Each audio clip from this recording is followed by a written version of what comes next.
Halo Sobat Jangkis, sekarang kita sudah bersama Honda EN1. Mobil ini bukan konsep, mobil ini sudah dijual, tapi di Cina dan di UK, bukan di Indonesia sayangnya. Kita sekarang lagi ada di Gias 2024, tepatnya di booth Honda, dan kita akan mengulas lengkap mobil ini. Sebenarnya mobil ini kita sudah pernah lihat langsung di Thailand. Di Thailand sayangnya nggak dijual, tapi mereka pakai skema disewa. Kira-kira kalau di Indonesia dijual apa disewa ya? Penasaran? Honda EN1 ini menarik banget buat dibahas karena walaupun dia HR-V listrik, tapi harganya sama kayak CR-V hybrid kalau di UK. Jadi kemungkinan kalau masuk sini harganya bakal sama juga sama CR-V hybrid. Dia adiknya full EV sama kayak kakaknya yang hybrid. Menarik kan? Akan kita bahas lengkap. Start your engine.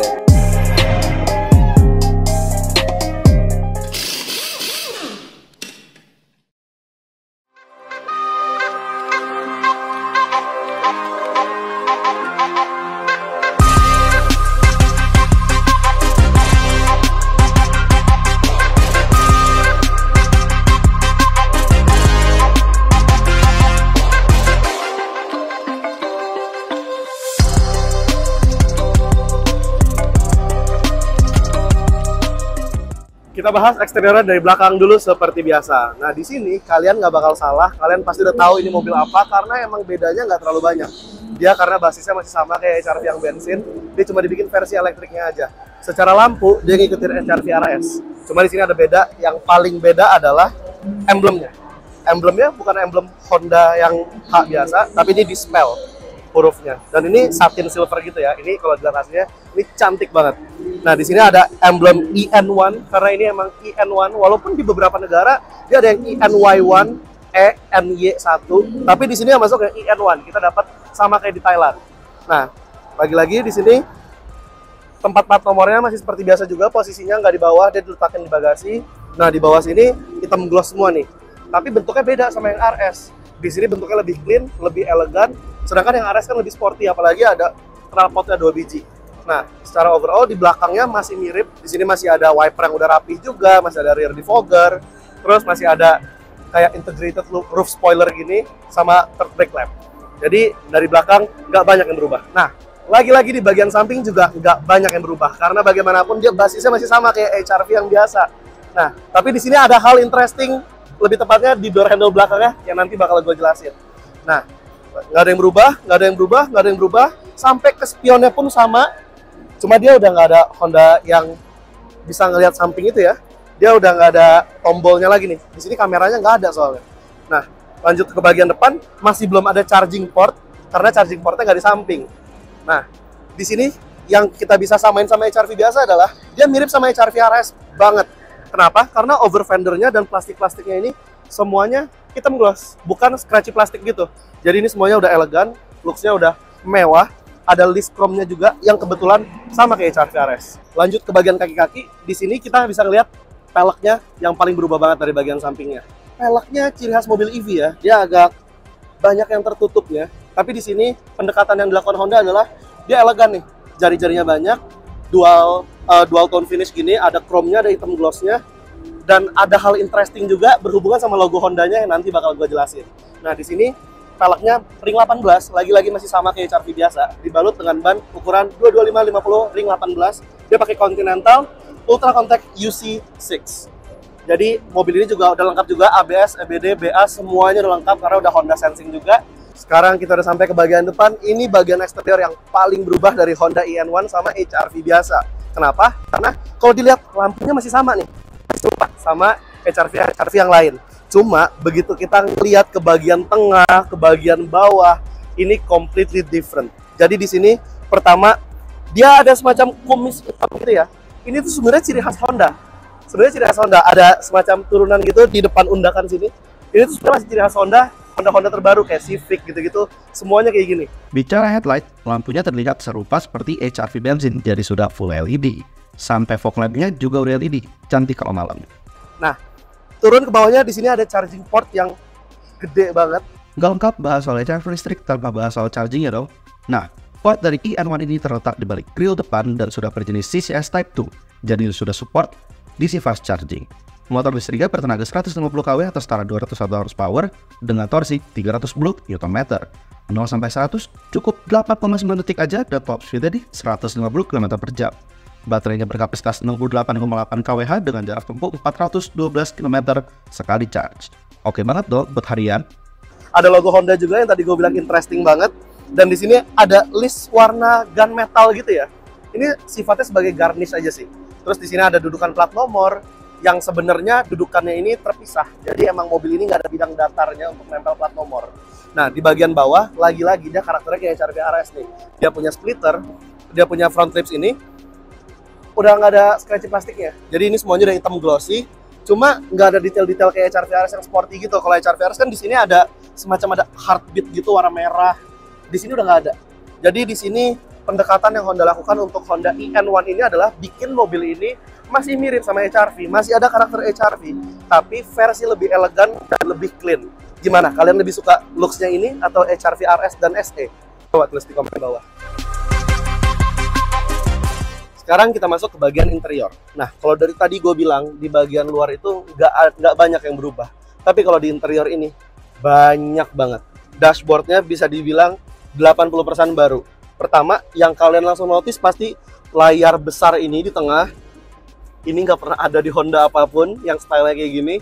Ini pertama kalinya ada di Honda. Dan menurut gue sih bentuknya cukup spesial ya. Karena ini jarang banget ngeliat di Honda kayak gini-gini nih. Ini pertama kalinya. Nah, terus ada instrumen cluster yang udah digital juga. Jadi di sini Honda tuh bikin cetakan baru untuk ngilangin si speedometer besar di HRV biasa itu, dibikin jadi kotak kecil ini. Kotak kecil ini yang kalau nyala sebenarnya masih mirip sama yang dimilikin sama Civic RS, sama CR-V yang hybrid. Jadi itu masih sama layarnya, masih mirip secara bentukan, secara OS-nya. Nah, di sini ada biasa buat terang gelapin dia punya brightness. Terus di sini ada start stop buttonnya, dan AC-nya masih sama semua juga. AC-nya masih sama, ada kliki-kliki satisfying yang kalau kalian pernah naik HRV pasti kalian tahu ini satisfying banget nih AC-nya. Nah, di sini ada tombol-tombol di kanan. Nah, ada satu lagi, ada tombol buka charging port. Jadi di sini juga bisa buka charging port nih dari dalam. Jadi ini tombol yang sebenarnya di HRV biasa nggak ada. Nah, lanjut ke setir. Karena ini udah Honda Sensing, jadi jempol kanan kalian nih lengkap nih adasnya nih. Semua adas Honda Sensing lengkap di sini. Di tengah ada klakson dengan emblem Honda yang lagi-lagi interesting banget. Terus sisanya bentuk setirnya semua masih sama, cuma emblemnya aja yang berbeda. Untuk di kiri ada pencet-pencetan buat entertainment system. Nah, layar di tengah ini juga udah Apple CarPlay dan Android Auto. Sayangnya kita nggak bisa nyalain mobilnya nih karena lagi di pameran. Coba mungkin siapa tahu kalau mobilnya udah dijual, bisa kali ya kita pinjam. Di bawah head unit besar ini juga masih ada open storage dengan wireless charger plus USB port untuk kebutuhan konektivitas kalian. Nah, lanjut ke bagian tengah sini. Ini ada gear selector yang udah full tombol. Jadi karena mobil ini udah elektrik, dia udah modern juga ya. Dikelilingin sama black piano yang sebenarnya ini fingerprint rekrut banget. Banyak banget fingerprint orang-orang di sini. Nah, di sebelahnya ada tombol drive mode, ada electronic parking brake, ada brake hold juga yang ini masih sama dari HRV biasa. Di sebelahnya ada cup holder yang dalam banget. Kita lihat. Dalam banget. Dia dalamnya segini. Jadi ini cup holder, bottle holder, you name it. Di tengah ada armrest yang juga serupa sama kayak di HRV biasa. Kita buka, nggak sedalam cup holdernya. Dia cuma segini aja. Tapi udah dilapis sama karet di bawahnya. Jadi barang kalian udah nggak bakal bunyi-bunyi di sini. Joknya pun masih sama. Joknya mirip banget, pengaturannya udah elektrik. Nah, ini juga yang nggak punya HRV biasa nih. Ini udah elektrik, semuanya di adjustnya juga enak banget. Dan kalau kalian udah familiar sama Honda, kalian pasti tahu kalau posisi nyetirnya udah enak banget nih. Sama kayak Honda-Honda pada umumnya. Setirnya bisa tilt dan teleskopik. Jadi posisi nyetir di Honda itu menurut gua salah satu yang nggak pernah salah. Dari Honda yang paling murah sampai Honda yang paling mahal, semuanya enak. Nah, balik lagi lanjut ke atas di sini. Di sini ada spion tengah yang udah auto dimming. Ada lampu juga yang udah LED, udah putih. Nah, di atas ini ada sun visor yang dilengkapi dengan lampu. Kita lihat, passengernya dapat lampu apa enggak? Dapat juga. Jadi adil ya. Jadi pacar kalian bisa ngaca dengan terang. Apalagi yang beda di dalam sebenarnya ada satu, ini plus minus. Karena kalau di HRV biasa itu ada atap kaca yang kalau kalian itu kayak origami ya.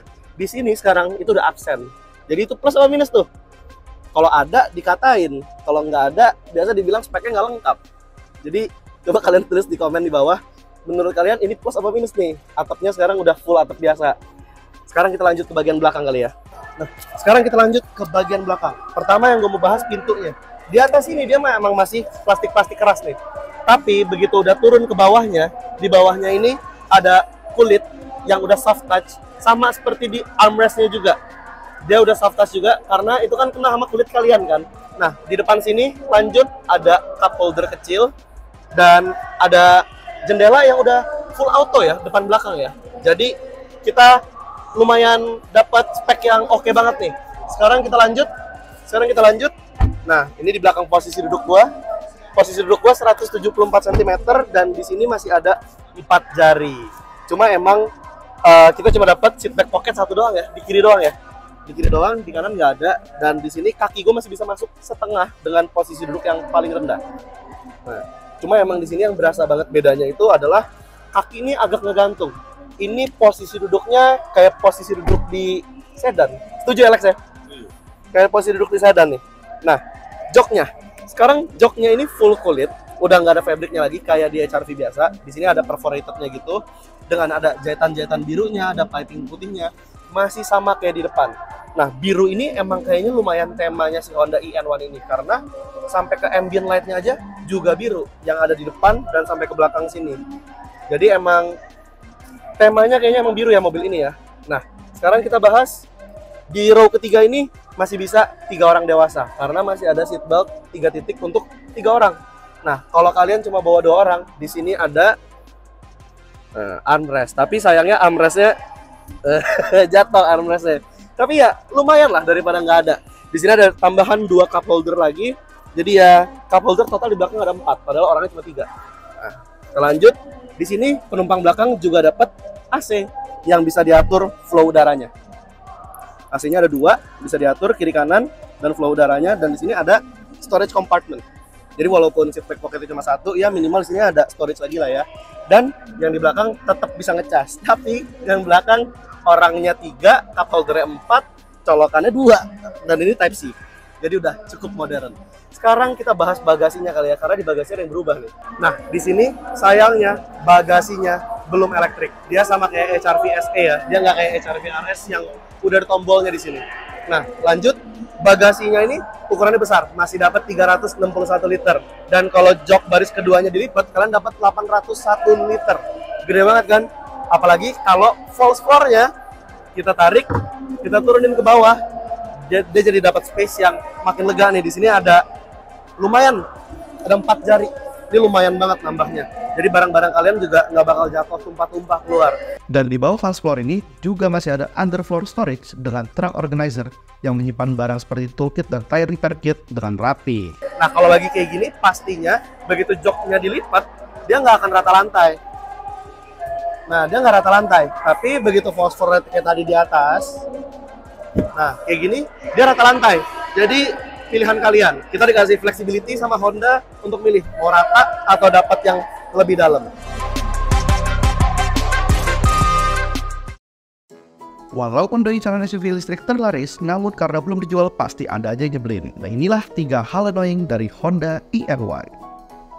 Seperti biasa, karena nggak ada mobil yang sempurna, pastinya mobil ini juga punya hal yang annoying.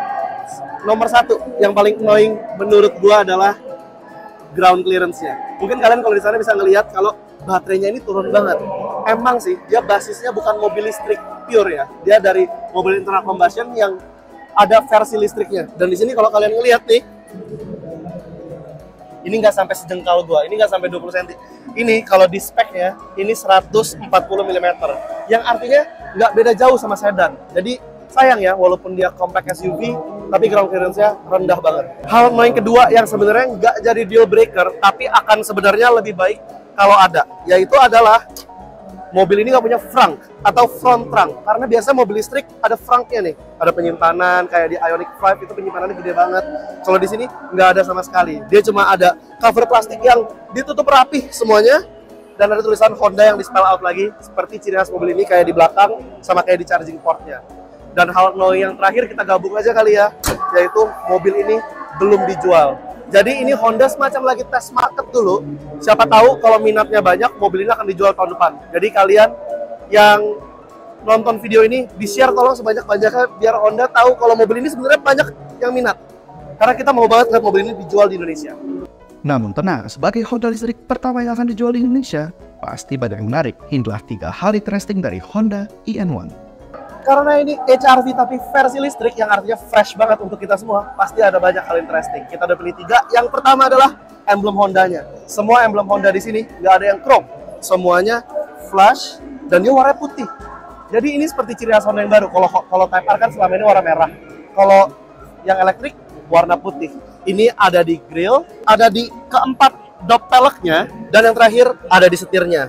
Detail kecil yang manis banget untuk menjadi pembeda sama si HR-V internal combustion. Hal interesting yang kedua, karena gue orang air moda dan gue suka mainin plastik-plastiknya orang, gue suka banget sama detail ini. Ini udah hitam gloss bawaan dari lahir. Artinya mobilnya jadi elegan banget. Dia udah nggak ada scratchy plastik sama sekali. Dan nggak sampai sana, tapi sampai ke pilarnya juga. Dan ini bukan stiker. Ini betul. Ini beneran ada tempelan di pilarnya yang bikin dia jadi hitam gloss. Dan hal interesting yang terakhir adalah pastinya masih berhubungan sama charging portnya. Karena tiap kali kita buka charging portnya, lampu yang ini ngedipnya lucu banget.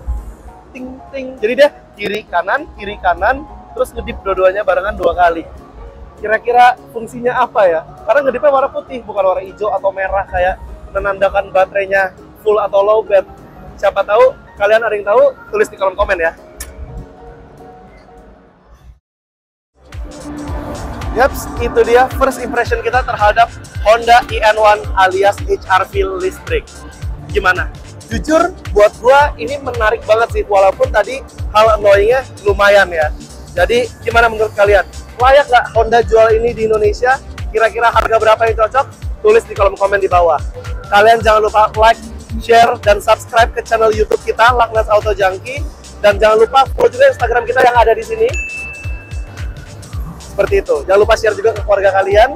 I'll see you guys in the next video. Drive safe and Godspeed.